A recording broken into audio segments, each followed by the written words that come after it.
This is just a quick little tutorial on how to turn the green status or red status indicator off on the Ape Lab's lights.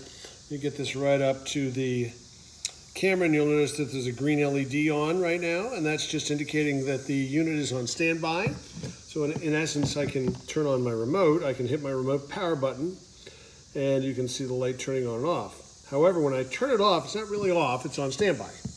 Right? You notice that by a little green bath, one of the LEDs is on to indicate that it has more than a 50% charge. If it were red, it would tell you you need to charge, you have less than 50% left on your batteries. So some people want to turn that off.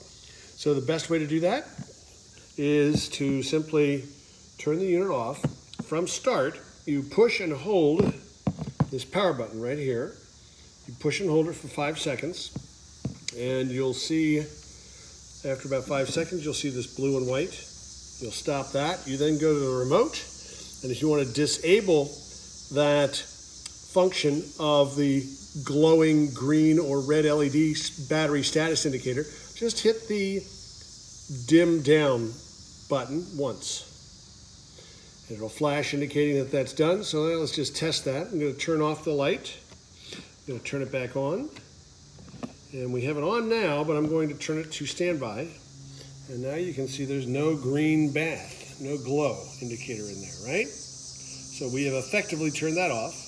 We're going to go through the process again to turn the green glow back on by pushing and holding the power button for approximately 5 seconds until the lights start flashing. Whoops, I guess I turned that off. Now we're going to turn it back on and hold it for about 5 seconds until we see this blue and white flash.